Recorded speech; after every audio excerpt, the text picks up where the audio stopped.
Anda masih menyaksikan 8-11 Show pemirsa. Kali ini saya menyapa Anda di lokasi yang berbeda, bukan di studio melainkan di Universitas Nasional, di mana di sini ada sekitar 200 lubang biopori. Nah, memang di Jakarta ini ruang terbuka hijaunya masih kurang dari 10%. Padahal menurut Undang-Undang Tata Ruang, idealnya sebuah provinsi itu harus memiliki 30% ruang terbuka hijau. Dan juga kantor berita Antara pernah menyebutkan atau melaporkan bahwa Jakarta ini membutuhkan 75 juta lubang resapan biopori untuk menanggulangi banjir. Sementara itu Pemprov DKI melalui gubernurnya Joko Widodo, dia juga mengatakan bahwa tahun 2013 ini Pemprov DKI akan membangun 10.000 sumur resapan dan juga mewajibkan seluruh gedung-gedung di Jakarta memiliki sumur resapan kalau gedungnya tidak mau ditutup. Memang kemampuan dari resapan di Jakarta ini sejauh ini hanya 40%. Bagaimana kita naikkan menjadi 100%, itu adalah peran kita semua sebagai masyarakat untuk membuat lubang-lubang biopori. Nah, bagaimana kira-kira membuatnya? Saya sudah menghadirkan pakarnya di sini, yaitu ada Pak Kamir P. Brata yang merupakan penggagas lubang biopori dari IPB, dan juga Pak Andi Baso yang merupakan perwakilan dari Pemprov, yaitu Kadinas Perindustrian dan Energi. Selamat pagi Bapak-Bapak. Selamat pagi. Terima kasih sebelumnya Pak Kamir sudah menggagas biopori ini untuk menanggulangi banjir. Semoga semakin banyak ya Pak yang bikin lubang biopori. Semoga. Pak, persyaratan bikin lubang biopori itu seperti apa sih Pak? Jadi di mana orang itu mendapat kiriman air hujan, di mana orang itu menghasilkan sampah, maka sudah merupakan tanggung jawab air hujan ini jangan dikirim ke tetangganya. Oke, ya. Betul. Tapi dimanfaatkan untuk kita sendiri, tapi nanti kelebihannya dengan cara yang aman, air yang sudah masuk, itu nanti menjadi sumber air ke tetangganya. Sampah yang sudah masuk ini akan menjadikan apa yang air yang campur kotoran itu nanti mengalami proses bioremediasi oleh makhluk hidup yang mendapatkan makanan dari sampah yang kita masukkan. Ya, mereka terus bekerja di dalam tanah, membuat rumahnya yang kita sebut biopori. Oh, jadi bukan lubangnya ya Pak? Nah, bukan itu. Jadi terowongan-terowongan itu nanti akan terus mereka buat secukupnya untuk membiarkan anak keturunannya, ya secukupnya. Jadi tidak serakah dia. Oke, jadi satu lubang biopori kira-kira itu bisa menyerap berapa banyak air sih Pak? Ya, tergantung daripada tanah semula. Ya, sebelum ada biopori terbentuk nanti, itu mula-mula kalau tanahnya padat, itu akan sekitar 1 jam itu paling tidak 3 liter air bisa masuk. Nah. Nanti dengan ada proses terbentuknya terowongan-terowongan, yaitu yang disebut biopori itu, maka dengan waktu akan bertambah. Nah, di Bogor itu kita bisa mengukur setiap 1 jam itu air bisa masuk sekitar 120 liter per jam. Wow. Artinya 3 liter per menit. Ini pengukuran secara ilmiah, kita ukur. Ya, jadi, berapa air yang masuk. Nah, itu kalau biopori sudah dibuat oleh makhluk hidup yang sedang menantikan makanan, kemudian kita beri makan, kan mereka berterima kasih tuh pada manusia kan. Dia terus dalam kegelapan, dalam kekotoran di situ di tanah menurut manusia kan, dia terus bekerja untuk kita. Ya. Berapa lama Pak cacing, maksudnya lubang biopori itu menjadi lubang biopori yang memang sudah bisa beroperasi secara... Orang kan sering kemudian dari mana itu binatang? Kan sebenarnya kan binatang ini sedang mencari makanan kemana-mana. Setelah ada tempat persembunyian bagi mereka, maka mereka berduyun-duyun masuk ke situ. Ya, sebagai namanya habitat yang paling cocok bagi mereka karena tidak mendapat incaran atau pemangsanya kan, masuk. Kita bantu kan berarti kan, membuat cacing tidak berkeliaran, ya kan? Rayap tidak berkeliaran ke atas. Kemana-mana kan? Jadi ke bawah. Nah, ini kalau misalnya Bapak pegang peralon ini kan Pak. Nah, peralatannya kira-kira apa yang kita butuhkan nih sebagai masyarakat untuk bikin lubang karena biopori? Lubangnya cukup kecil ya, dan itu tanah. Ingat, tanah itu sebenarnya yang kita manfaatkan untuk rumahnya mereka, sehingga jangan sampai ada halangan bagi mereka untuk membuat rumah dan sebagainya. Oleh karena itu, karena ini tempat sudah dihuni manusia supaya rapi, maka mulut lubangnya itu harus kita perkuat. Memperkuatnya bagaimana? Dengan pralon. Umumnya kemudian ini hanya pralon doang dimasukkan. Nah, pada saat itu maka pralon ini lama-kelama jadi masuk karena ini licin. Ini kalau misalnya kita bisa boleh ke sini Pak, mungkin bisa Bapak langsung praktekkan. Baik. Sebentar ya Pak. Jadi ya. Aku ada koran tadi, kertas koran yang saya minta. Nah ini tapi sebelum kita nanti Ya. memperlihatkan bagaimana cara membuat lubang biopori, Jadi- pemirsa, kita harus break dulu Pak Baik, Kamir. baik. Super antusias, ayo kita bikin lubang biopori. Tetaplah bersama kami di 8 Show. Ini sekarang kita akan mengetahui bagaimana cara membuat lubang biopori. Gimana Pak? Pertama, ini ada kertas koran, ada Baik. peralon. Jadi kalau ada peralon, jangan disimpan peralonnya di lubang ini.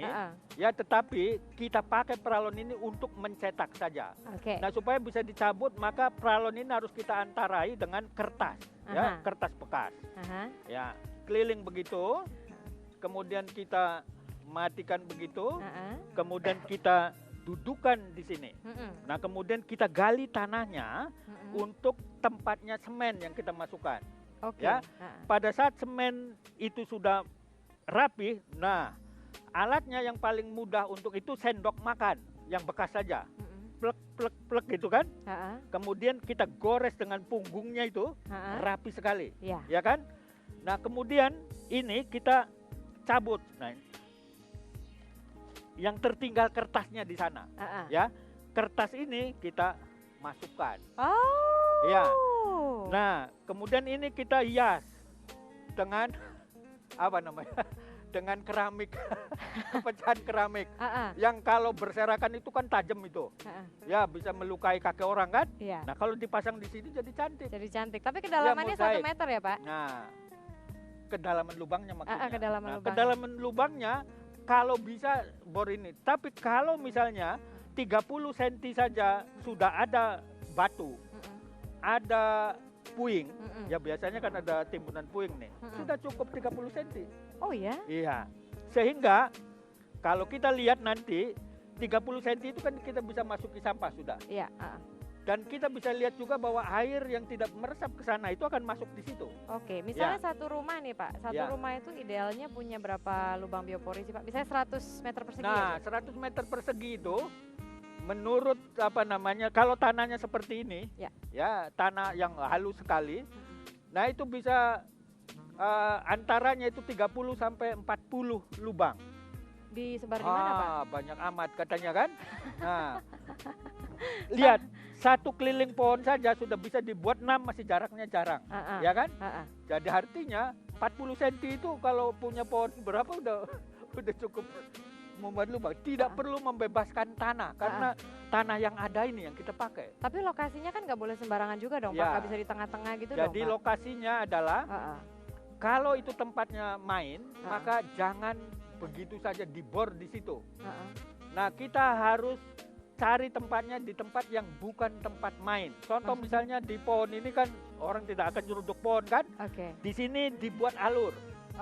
Gunanya alur adalah untuk supaya air itu akan mengarah ke alur untuk mengarahkan masuk ke dalam lubang resapan ini.